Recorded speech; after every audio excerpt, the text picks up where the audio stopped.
Bom dia a todos. Vamos dar início à sessão de julgamento da 5ª Câmara Julgadora do TIT, o Tribunal de Impostos e Taxas do Estado de São Paulo, sessão do dia 31 de agosto de 2022.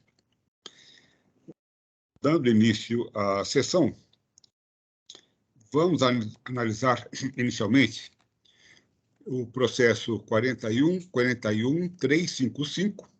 Trata-se de um recurso ordinário interposto pela NIN Comércio de Alimentos Limitada. Eu sou o relator desse processo. A pedido de sustentação oral, pergunto se a autuada está presente para realizá-la. Está ausente, registrando aqui a ausência da recorrente.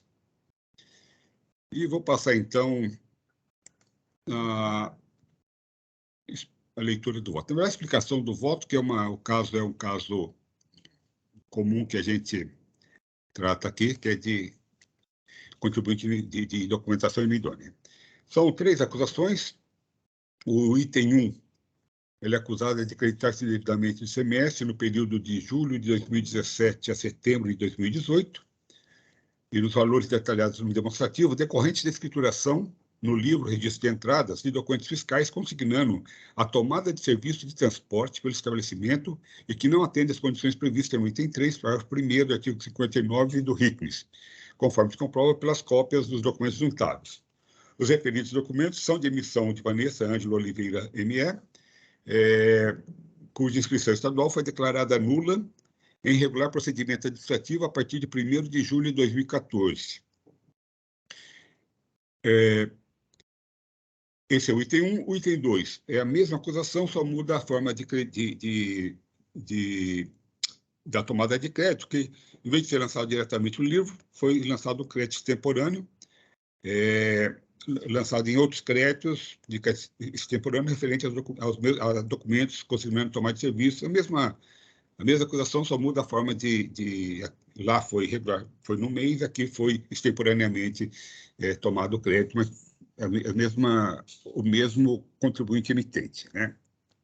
E no item 3, ele é acusado de acreditar-se sem autorização prévia no montante de R$ 1.200 em abril de 2016, através do lançamento no campo outros créditos a título de restituição de ICMS destacado a maior em documento fiscal de sua emissão, porém em valor superior ao limite de 50 UFESP, conforme se comprova pelas provas juntadas aos autos. Bom, o caso aqui eu vou explicá-los. Tenho aqui tem 2 arguições aqui de nulidade. Uma primeira arguição de nulidade é em relação à decisão em primeira instância, né? Eu vou ler esse parágrafo. Afasto preliminarmente a alegação de nulidade da decisão recorrida por supostamente não ter analisado seu argumento de defesa sobre a, aspas, ausência de tipificação específica, referindo-se à capitulação da infração relatada no item 1 da peça inaugural. Porque aqui a questão é a seguinte: ele fala, olha, o artigo 61 do RICMES tem 18 parágrafos, né? E ele não falou qual dos parágrafos que é. Que o fiscal não falou qual parágrafo que é, só que aqui ele não está arguindo a nulidade está arguindo a nulidade da decisão que não analisou que não teria analisado esse argumento dele, né? E aí sigo eu. Em sua bem elaborada decisão, o ilustre julgador Acosta manifestou sobre esse argumento ao longo de 5 longos parágrafos, as folhas tais, concluindo que, e aí transcrevo, os artigos tidos como infringidos estão corretos, bem como a capitulação da multa, pois exprime a perfeita subsunção do fato à norma que o prevê. Fecha aspas. Ainda que não tenha se referido aos 18 parágrafos que compõem o artigo 61 do RICMES, didaticamente ele discorreu sobre o argumento e discussão, demonstrando que o artigo eleito pelo agente fiscal para capitular a infração está correto e que a autuada não teve nenhuma dúvida quanto à acusação que lhe foi imputada, apresentando defesa consistente com aquela. Acrescentou, por fim, que ainda que houvesse erro naquela capitulação, esse não macularia de nulidade ou autodifração nos termos do artigo 75 do Decreto 54.486 de 2009. O confronto da decisão recorrida com a impugnação inicial mostra que o julgador, em primeira instância, analisou as provas e os argumentos trazidos pela recorrente e bem fundamentou seu voto, enfrentando todas as teses relevantes por ela levantadas. Naquilo que se refere à lide, a decisão guerreada bem enfrentou as questões postas em seus autos, decidindo-as fundamentadamente, onde verifica conter a decisão, o essencial para o deslinde do caso, bem como as razões de convencimento do órgão julgador. Então, afasto inicialmente essa primeira questão, nulidade. A segunda questão de nulidade é com relação à AIN. E vamos lá. Afasto também a alegação de nulidade do item 3 do AIN exordial por erro na capitulação da infração, já corrigida pelo julgador de primeira instância com fundamento no artigo 13 da Lei 13.457, de 2009. Embora com capitulação legal incompleta, porque ele citou apenas a portaria que regula como esse creditamento deveria ser feito, né? E a extinção deveria ser feito. E não cita o artigo da lei ou do regulamento que seria. O julgador de primeira instância analisou a questão e falou, então, de fato, faltou aqui o artigo do regulamento. E alterou, né? O próprio julgador de primeira instância alterou a capitulação para incluir, né, manter a portaria e incluiu o artigo do regulamento relativo a isso. Então, continuo eu aqui. Aí ele fala, bom, a prova de que estava errado é que ele foi... a prova de que o AIN era nulo foi o fato do julgador de primeira instância ter reconhecido e alterado a capitulação da infração, que, na verdade, não era, porque é incompleto, né? Porque ele não citou a portaria que ele citou, sim, era devida, né? Que ficou faltando o RICNES. Então, vamos lá. Embora com capitulação legal incompleta, a conduta infracional que foi imputada ao autuado está corretamente narrada no auto de infração, que dispõe de elementos suficientes para se determinar com segurança a natureza da infração e a pessoa do infrator, não sendo aquela incorreção causa de decretação de sua nulidade nos termos do artigo 11 da Lei 13.457, de 2009, que eu transcrevo aqui. E continuo. Ademais, nenhum prejuízo pode ser alegado à defesa, que tempestivamente e com maestria se defendeu da acusação que lhe foi imputada, demonstrando tê-la compreendido perfeitamente. Essas são as duas argumentações de nulidade. Tem aqui uma questão que, relativamente a esse item 3, agora só vou analisar o item 1 e 2. Com relação ao item 3, ele não se surgiu no recurso ordinário. Ele trouxe uma discussão lá na defesa inicial, mas primeira instância analisou essa questão, né, fez essa recapitulação e analisou o mérito do que ele havia colocado na defesa inicial, né? Como ele não impugnou a partir de mérito, eu entendo que, então, ele exceto pela nulidade, né, que ele arguiu aqui, ele se convenceu realmente de que estava correta a decisão no que tange ao mérito e não trouxe para nós. Então, é uma matéria que não está sob a nossa análise, né?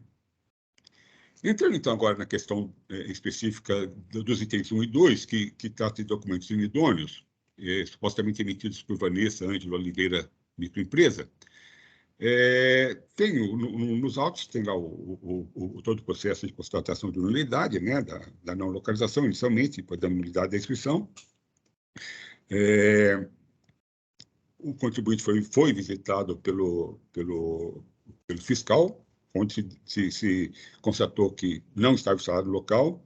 No local, desde janeiro de 2016, estava instalado estava em 2018, né, quando foi feita a visita.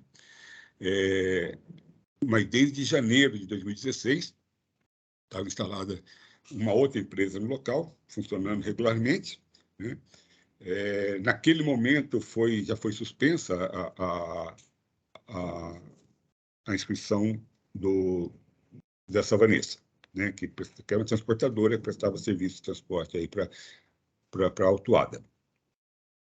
E essa visita foi 9 dias depois da última, né? Porque, na verdade, essa relação, supostamente essa relação que haveria entre a Vanessa e a autuada, pelo jeito foi interrompida exatamente pela suspensão da inscrição, né? Que era a cada quinzena, né? A cada quinzena, esse transportador de fato da autuada fechava uma fatura e mandava para ele, né? Nesse ínter, entre uma fatura e outra, o fiscal esteve lá, né? Então, certamente eles não conseguiram emitir uma nova, né? Fazer uma nova. Deve ter prestado o prestador de fato deve ter prestado serviço nesse período, né? Nesses 9 dias aí, ou nesses 15 dias, né? Nessa quinzena. E aí, quando não conseguiu depois emitir os conhecimentos de transporte, porque já estava suspensa preventivamente a inscrição, né? Então, aqui nós estamos num caso bastante particular, que naquele caso em que 2 anos, 3 anos depois do fim das supostas operações, o fisco vai lá e descobre a não localização, né? Que foi simultâneo, né, com as operações aqui, né?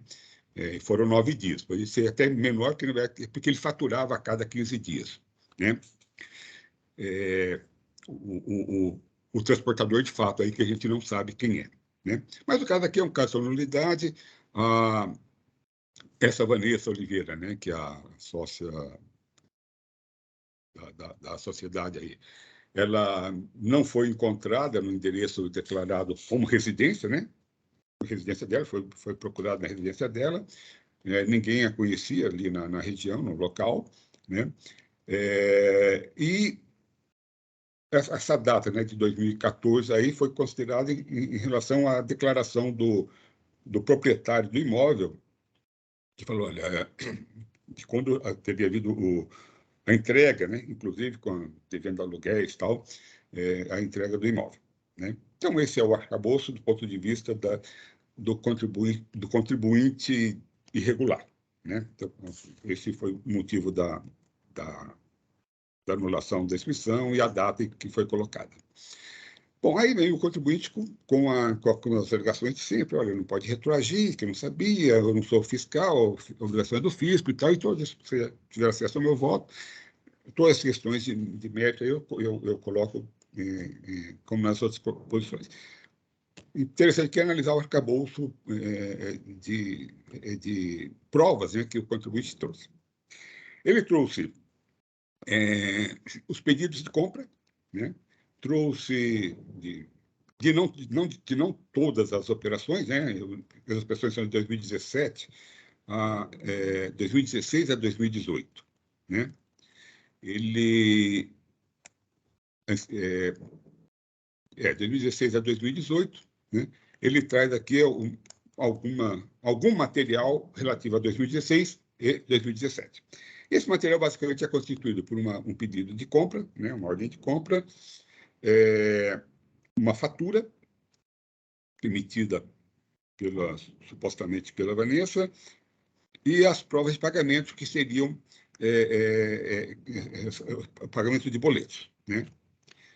Então, basicamente, essas são as provas que ele junta aos autos. Não há nos autos nada, não há se integra, né? Não há se integra, ele fala, não, mas foi emitido com eletrônico. Ok, então, mas de qualquer maneira, não há se integra do período, nada do período, aqueles documentos da prática comercial não tem nada.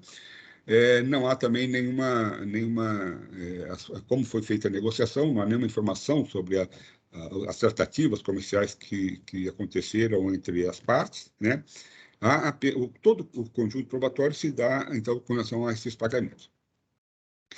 E aí eu analiso de maneira geral, falando, olha, as ordens de compra são unilaterais, portanto, você pode ter colocado qualquer coisa aí, né? Como colocou, da mesma maneira a fatura, né? O que foge um pouquinho seriam os comprovantes de pagamento. Então, tem lá boletos, né? E aí entra uma parte interessante, então, que eu analiso. Primeiro, todas as ordens de compra foram emitidas, todas. Claro que tudo está em nome da tal Vanessa, mas as ordens de compra cita lá um endereço na cidade de Osasco. Rua Leão 13, se não me engano, é isso, Rua Leão 13, em Osasco. Só que a empresa é de Cotia. E todos os documentos fiscais são onde ela esteve um dia, né? Esteve um dia instalada, até 2014, foi em Cotia, né? Aí tem lá os endereços, tem um endereço, Rua Leão 13, que na verdade essa Rua Leão 13, número 444, seria, teoricamente, o endereço da Vanessa, onde ela não foi encontrada e não é conhecida, né? Mas ela nem fala o 444, fala Rua Leão 13, ok. Mas vamos lá, vamos seguindo. Aí a fatura vem lá com a localização de Cotia, e nos boletos, quando vem lá o beneficiário, vem lá Vanessa e endereço da Vanessa. Então, aí de 2016, supostamente o endereço dessa empresa seria em Osasco, e não nessa rua Leão 13, numa outra rua lá, eu cito em volta, no bairro Airosa. A empresa que recebeu a beneficiária seria nesse outro endereço. Em 2017, né, aí você tinha na parte, às vezes esse endereço, às vezes o endereço era aqui em São Paulo, um outro endereço aqui em São Paulo.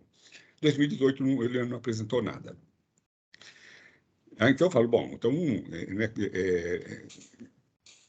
como falar de boa-fé, né? Ele contrata os serviços, ele pede o serviço para uma empresa de Osasco, né? Recebe uma fatura de uma empresa de Cotia e paga, né, para uma empresa ou de Osasco ou de São Paulo, dependendo da época. E aí tem alguns, né? Então vem lá os comprovantes de pagamento. Na verdade, os comprovantes de pagamento ele não vem, na verdade, não vem identificando no boleto vem identificando, mas não o comprovante em si, às vezes era só vem o número do boleto, então você se associa. Como supostamente aquele boleto você não sabe efetivamente, mas, né, além desse problema, mas tem alguns comprovantes, por exemplo, o comprovante do Bradesco, em que o Santander, né, o boleto era do Santander, então o Santander, a autenticação veio pelo Santander.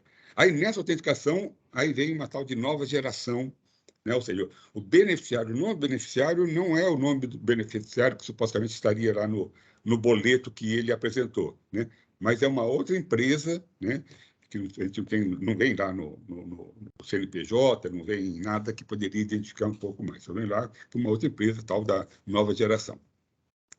Então, na verdade, então, por tudo isso, e até pelo fato de que, particularmente, depois coloco no meu voto também, que particularmente nesse caso, a constatação de fato lá da não localização foi simultânea com as operações, né?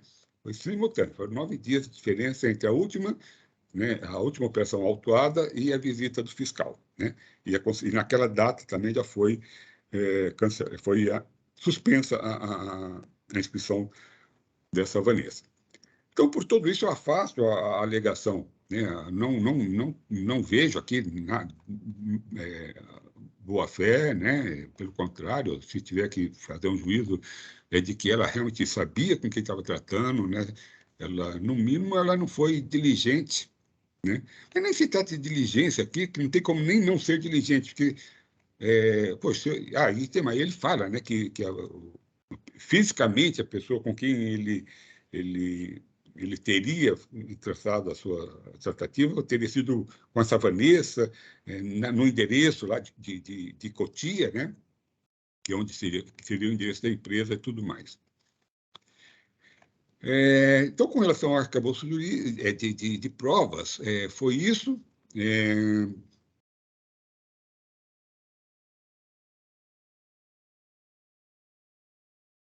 Na Rua Leão 13, tal.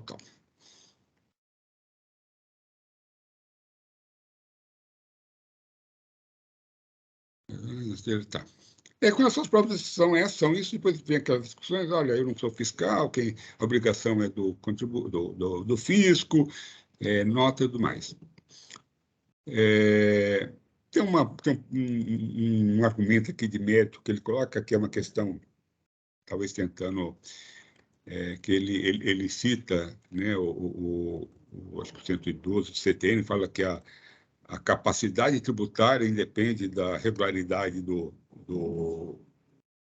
contribuinte, né? Ou seja, o contribuinte de fato, ele tem capacidade tributária. Bom, ok, isso é uma verdade, não se discute, mas não tem nada a ver com o caso, né? Porque aqui não a gente não está exigindo um imposto que deveria ser exigido da Vanessa, não estão exigindo dele, não é o caso.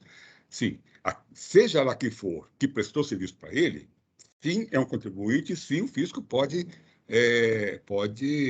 exigir o imposto desse, mas não é o caso aqui. O caso aqui é de crédito, é uma ação exclusiva dele, né? Ele tomou crédito, porque uma das condições para o direito ao crédito, de acordo com a nossa lei, é a regularidade, é o documento hábil emitido por um contribuinte regular. Ou seja, ainda que o contribuinte irregular tenha capacidade tributária, né, para ser dele exigido o imposto, ele não tem legitimidade para transmitir o imposto, para transferir o imposto, ainda que pague, né? Então, um imposto cobrado, no meu entendimento, de um contribuinte irregular, né, ele não pode ser utilizado pelo tomador de serviço ou pelo adquirente da mercadoria, né? Porque a lei coloca que é a condição para o crédito a regularidade não só da documentação, como do próprio contribuinte, né? E assim, então, aí depois ele tem aquela alegação a alegação de confiscatoriedade da multa, que eu afasto, entra com a discussão também dos juros antes a discussão da súmula, da súmula 13 do TIT, né, que eu aplico a súmula 13, então não entro nessa discussão. E, por fim, tem a questão da taxa Selic, que eu estou aplicando, então, a nova redação da súmula 10. Né? Então, com isso, senhores, eu estou dando parcial provimento ao recurso ordinário apenas para reconhecer, para limitar a cobrança, né, dos juros de mora à taxa Selic. Então, esse é o meu voto, que eu coloco à apreciação dos senhores. O processo está em discussão.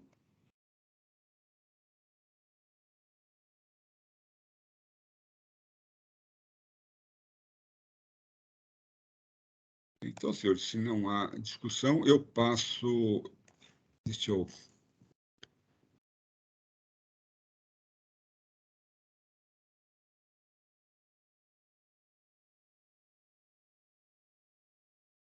Eu peço, então, que os senhores confirmem a presença. Em votação.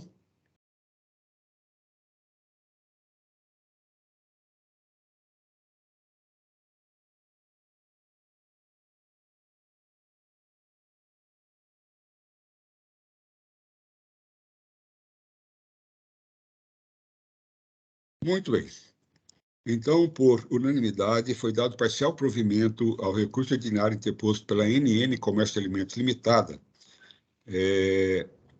nos termos do meu voto, que relatei o processo. Bom, dando continuidade à sessão, vamos analisar o processo 41.43.329. Trata-se também de um recurso ordinário apresentado por Dom Comércio Varejista de Artigos Ópticos Limitada. A relatora desse processo é a doutora Raquel Arumi Uiazi, a quem, então, passo a palavra para que ela apresente o relatório e voto. Doutora Raquel. Bom dia a todos, novamente. Vou fazer aqui a leitura do meu relatório. Este é um caso de uma acusação fiscal apenas, de creditamento indevido, em razão do contribuinte ter lançado na EFD e na GIA créditos que, segundo ele, estão atrelados a precatórios, referentes a créditos alimentares que seriam devidos pelo Estado de São Paulo. O recorrente apresentou defesa, alegando em síntese que a multa é inconstitucional por ser confiscatória, que os juros de mora previstos são exorbitantes que o teor da decisão recorrida conflita com outras decisões proferidas por este egrégio tribunal, que teriam referendado a apropriação de créditos alimentares atrelados a precatórios. Alega divergência jurisprudencial com o que teria restado decidido nos autos de infração 4028.722 e 3161.479. Sustenta que o artigo 78, parágrafo 2º da ADCT possui eficácia plena e deve ser aplicado de plano. Que o tema já foi afetado pelo egrégio Supremo Tribunal Federal para ser julgado em sede de recurso extraordinário repetitivo, sendo objeto do tema 111 do recurso extraordinário 97.0343. Sustenta a nulidade do auto por erro de tipificação legal e ausência de fundamentação. A douta DTJ julgou procedente o lançamento, o recorrente interpôs recurso ordinário, repisando os argumentos de defesa e pugnando pela declaração de nulidade do auto ou, alternativamente, pelo sobrestamento do feito até que o Supremo Tribunal Federal julgue o tema 111, atrelado ao recurso extraordinário 97.0343. A douta representação fiscal apresentou contrarrazões, pugnando pelo provimento parcial do recurso, especificamente em relação aos juros. Estes são os fatos e o relatório, presidente, vou passar ao voto. O recurso ordinário atende aos requisitos de admissibilidade, por isso dele tomo parcial conhecimento. Desde já consigno que deixo de conhecer do recurso no tocante aos argumentos de inconstitucionalidade, tendo em vista a disposição do artigo 28 da Lei 13457 de 2009. Também deixo de conhecer do pedido de sobrestamento do presente feito até o julgamento do RE 97.0343, que é o tema 111, que aguarda o julgamento pelo Supremo Tribunal Federal, por ausência de previsão legal para tanto. Em que pese o recorrente argumente inicialmente questões de mérito quanto à exorbitância da multa e dos juros, primeiramente apreciarei os argumentos preliminares. Pois bem, o recorrente sustenta divergência jurisprudencial em relação ao que teria sido decidido nos autos de infração 3161.479 e 4028.722, cujas decisões teriam referendado a imediata aplicação do artigo 78, parágrafo 2º, do Ato das Disposições Constitucionais Transitórias, ADCT, e as alterações promovidas pelas emendas constitucionais 30 de 2000 e 62 de 2009, e assim autorizado a compensação do imposto devido com créditos devidos pelo Estado de São Paulo a serem pagos por precatório. Cumpre registrar que a divergência jurisprudencial é pressuposto de admissibilidade para o recurso especial e não para o recurso ordinário. Ademais, não há divergência jurisprudencial, pois os lançamentos dos casos tidos como paradigmáticos restaram mantidos por decisão final deste egrégio tribunal, tendo restado decidido que é vedada a utilização de créditos atrelados a precatórios para compensar com ICMS devido. A decisão recorrida está bem fundamentada e enfrentou todos os argumentos trazidos na defesa, motivo pelo qual não há que se falar em ausência de fundamentação. O mesmo pode ser dito em relação ao auto de infração, cuja acusação fiscal está corretamente enquadrada em razão da conduta praticada, violar o artigo 61 do regulamento. O auto de infração foi lavrado nos exatos termos do artigo 142 do CTN, do artigo 34 da Lei 13.457 de 2009, respeitando-se todas as formalidades legais. Ademais, ao longo da fiscalização, o recorrente foi intimado para justificar os créditos apropriados na EFD, no livro Registro de Apuração de ICMS, ajustes de crédito, bem como nas GIAs, no campo 57, referente a outros créditos, informando as origens dos valores do respectivo fundamento legal para tanto. Vide notificação de folha 76. Porém, as justificativas apresentadas não foram suficientes para elidir a acusação fiscal.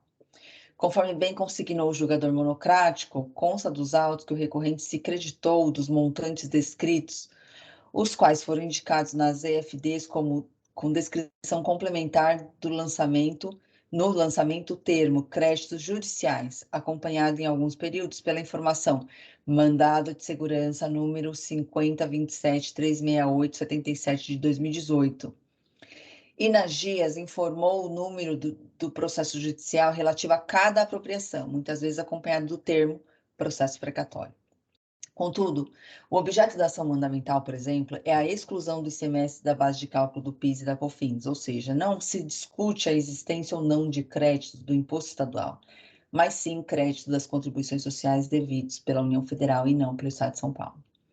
As demais ações mencionadas pelo recorrente na EFD e na GIA como processo precatório também não legitimam a apropriação de créditos de ICMS, ainda que efetivamente digam respeito a precatórios de créditos alimentares. O artigo 61 do regulamento disciplina o crédito do imposto, no entanto, não traz no seu bojo a previsão para utilizar precatórios para compensar o ICMS devido. Nos termos do artigo 170 do CTN, a compensação levada a efeito pelo recorrente sem a devida previsão legal não é legítima. Atualmente, não há qualquer norma em vigor que autorize a apropriação de créditos de precatórios para fins de compensação com o ICMS no Estado de São Paulo. Ressalte-se que o próprio contribuinte indicou o artigo 63, inciso 4 do regulamento para justificar a apropriação dos créditos. No entanto, o citado artigo trata de outro crédito, qual seja, aquele recebido em devolução ou transferência, o que não é o caso dos autos. O recorrente alega que agiu dentro da legalidade ao utilizar os precatórios para quitação do ICMS devido, citando as emendas constitucionais 30 de 2000 e 62 de 2009, que incluíram e alteraram o artigo 78 do ato das disposições constitucionais transitórias. Contudo, a aplicação plena e imediata do artigo 78, parágrafo 2º da DCT, é objeto do recurso extraordinário 970343, tema 111, o qual, apesar da existência de repercussão geral já reconhecida, ainda aguarda julgamento do egrégio Supremo Tribunal Federal. A multa aplicada é condizente com a infração praticada e está prevista na legislação válida, vigente e eficaz, motivo pelo qual deve ser mantida. Conforme já mencionado inicialmente, os argumentos de inconstitucionalidade, como, por exemplo, o caráter confiscatório da multa, não pode ser apreciado nessa esfera. Por fim, no tocante à exigência da multa calculada sobre base de cálculo atualizada e sobre a exorbitância dos juros, aplico as súmulas 10 de 2017, revisada agora em 2022, e a súmula 13 de 2018. Com base no todo acima exposto, conheço parcialmente do recurso ordinário para dar-lhe parcial provimento para reduzir os juros aplicados nos termos da súmula 10 de 2017 revisada. Este é meu voto, presidente. Obrigado, doutora Raquel. O processo está em discussão.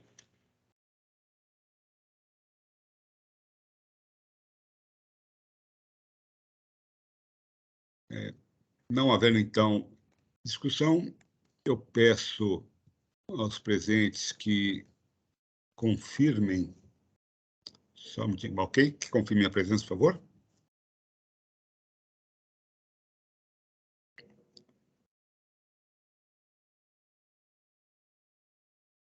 Em votação.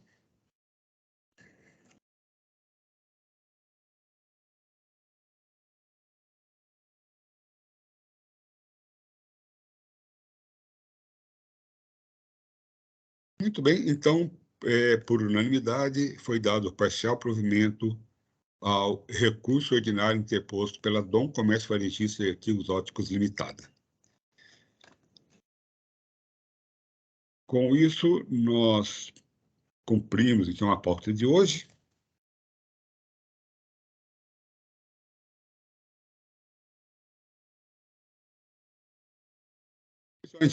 Nós cumprimos a pauta de hoje. Agradeço às senhoras e aos senhores a presença, a participação na sessão e dou, então, por encerrada a sessão de julgamento da 5ª Câmara Julgadora do TIT, sessão do dia 31 de agosto de 2022. Peço, então, ao Oswaldo que interrompa a gravação.